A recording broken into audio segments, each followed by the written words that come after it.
ಸಖತ್ ಬ್ಯುಸಿ ಆಗಿದ್ದೀರಾ. Big boss 12 ಕಡೆ ಏನಾದರೂ ನೋಡ್ತಿದ್ದೀರಾ, ಹೇಗೆ ಏನು ಅಂತ? ಆಗಾಗ ಸಮಯ ಸಿಕ್ಕಾಗ ನೋಡ್ತಾ ಇರ್ತೀನಿ. ಗಿಲ್ಲಿ ಎಂಟರ್ಟೈನ್ಮೆಂಟ್ ಚೆನ್ನಾಗಿದೆ. ರಕ್ಷಿತಾ ಅವರು ಇನ್ನೊಂದು ಸ್ವಲ್ಪ ಸ್ಟ್ರಾಂಗ್ ಆಗಬೇಕು ಅಂತ ನಾನು ಫೀಲ್ ಮಾಡ್ತೀನಿ. ಯಾಕಂದರೆ ಅವ್ರು ಮತ್ತೆ ವಾಪಸ್ ಹೋದಾಗ ಎಲ್ರಿಗೂ ಸೆಕೆಂಡ್ ಅವಕಾಶ ಸಿಗಲ್ಲ, ಸಿಕ್ಕಿದೆ ಅನ್ನೋದನ್ನು ನಾನು ನೋಡಿದ್ದೀನಿ. ಸೊ ಸಿಕ್ಕಿರೋದನ್ನು I think she is utilising it best. ಇನ್ನೊಂಚೂರು ಚೆನ್ನಾಗಿ ಮಾಡಲಿ ಅಂತ ವಿಶ್ ಮಾಡ್ತೀನಿ. ಯಾರು ಇಷ್ಟ ಆದರೂ ನಿಮಗೆ?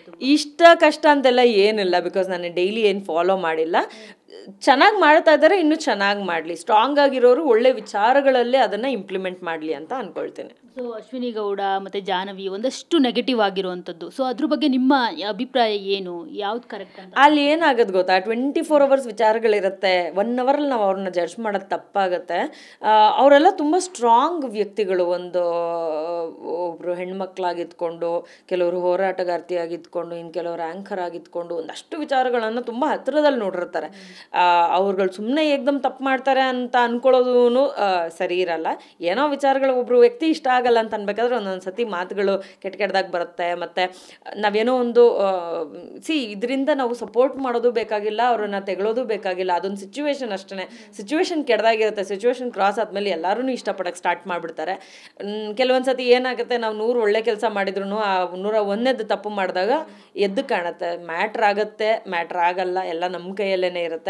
ಯಾರಿಗೂ ಏನು ಕೇರ್ ಮಾಡಬೇಕಾಗಿರೋ ಅವಶ್ಯಕತೆ ಇಲ್ಲ. ಏನು ಸರಿ ಅನಿಸುತ್ತೋ ಅದನ್ನು ಮಾಡೋದೇ ಜೀವನ. ಬಿಗ್ ಬಾಸ್ ಒಳಗಡೆ ಅಲ್ಲಿ ಏನು ನಡೆಯುತ್ತೆ ಅನ್ನೋದು ಯಾರಿಗೂ ಗೊತ್ತಾಗಲ್ಲ. ಸೊ ಕೆಲವೊಂದು ಸತಿ ಜೋರಾಗಿ ಮಾತಾಡಿದಾಗ ತಪ್ಪಾಗಿ ಕಾಣಿಸ್ಬೋದು, ಕೆಲವೊಂದು ಸತಿ ಅದೇ ಜೋರಾಗಿ ಮಾತಾಡಿದಾಗ ಇನ್ಸ್ಪಿರೇಷನ್ ಅನಿಸ್ಬೋದು. ಇದು ಎರಡು ವ್ಯತ್ಯಾಸಗಳನ್ನ ನಾನು ನೋಡಿರೋದ್ರಿಂದ ಅವ್ರನ್ನ ಜಡ್ಜ್ ಮಾಡೋದು ತಪ್ಪಾಗುತ್ತೆ. ಗೊತ್ತಿಲ್ಲ ವಿಷಯಗಳು, ಬಟ್ ಕೆಟ್ಟ ಪದಗಳನ್ನ ಯಾರು ಬಳಸದೇ ಇದ್ದರೆ ಉತ್ತಮ. ಸೊ ಯಾರು ನಿಮಗೆ ಗೆಲ್ಲಬೇಕು? ನಿಮ್ಗೆ ಹೋಗಿರೋರು ಯಾರಾದರೂ ಗೊತ್ತಿರೋರು? ಪರಿಚಯ ಇದ್ದಾರೆ. ಪರಿಚಯ ಇಲ್ಲ ಅಂತೇನಿಲ್ಲ, ಬಟ್ ಕ್ಲೋಸ್ ಫ್ರೆಂಡ್ಸ್ ಅಂತಾನೂ ಯಾರೂ ಇಲ್ಲ.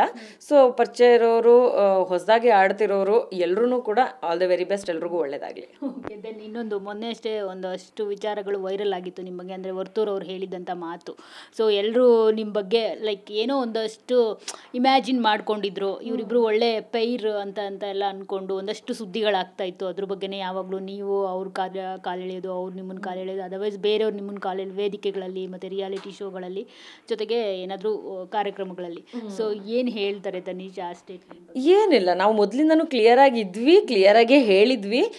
ಜನಕ್ಕೆ ಪ್ರಾಬಬ್ಲಿ ಅರ್ಥ ಆಗಿರಲಿಲ್ಲ. ಕೆಲವ್ರು ಹೇಳೋ ರೀತಿ ಬೇರೆ ಬೇರೆ ಇರಬಹುದು, ಕೆಲವ್ರು ನೋಡೋ ರೀತಿ ಬೇರೆ ಬೇರೆ ಇರಬಹುದು. ಸೊ ಎಲ್ಲರೂ ಹಿಂಗೆ ಇಮ್ಯಾಜಿನ್ ಮಾಡ್ಕೊಂಡಿದ್ದಾರೆ ಅಂತ ನಾವೇನು ಅದನ್ನು ರಿಯಲ್ ಮಾಡೋಕ್ಕಾಗಲ್ಲ. But I was also very clear, ನಾವು ಯಾವುದೇ ಪೇರ್ ಅಲ್ಲ ಅಂತ. He was also very clear. I think it's solved. ಇನ್ನು ಆಗಸ್ಟ್ 31 ಕೋಣ ಸಿನಿಮಾ ರಿಲೀಸ್ ಆಗ್ತಾ ಇದೆ. ಅಕ್ಟೋಬರ್ 31 ಕೋಣ ಸಿನಿಮಾ ರಿಲೀಸ್ ಆಗ್ತಾ ಇದೆ. ಏನು ಹೇಳ್ತೀರಿ? ಸೊ ನಮ್ಮ ಕೋಣ ಸಿನಿಮಾ ಇದೆ ಅಕ್ಟೋಬರ್ 31ನೇ ತಾರೀಕು ರಿಲೀಸ್ ಆಗ್ತಾ ಇದೆ. ನಮ್ಮ ಕೋಮಲ್ ಸರ್ ಹೀರೋ ಆಗಿ ಮಾಡಿರೋ ಅಂಥದ್ದು. ನಾನು ಹೀರೋಯಿನ್ ಆಗಿ ಮಾಡಿದ್ದೀನಿ, ಋತ್ವಿ ಅವ್ರು ಕೂಡ ಇದ್ದಾರೆ. ಹಾಗೆ ಇದು ನನ್ನ ಓನ್ ಪ್ರೊಡಕ್ಷನ್, ಕೂಪಂಡಾಸ್ ಪ್ರೊಡಕ್ಷನಲ್ಲಿ ಮೂಡಿ ಬರ್ತಾ ಇರುವಂತಹ ಮೊದಲನೇ ಸಿನಿಮಾ. ದಯವಿಟ್ಟು ಎಲ್ಲರೂ ಥಿಯೇಟ್ರಿಗೆ ಹೋಗಿ ಸಿನಿಮಾನ ನೋಡಿ.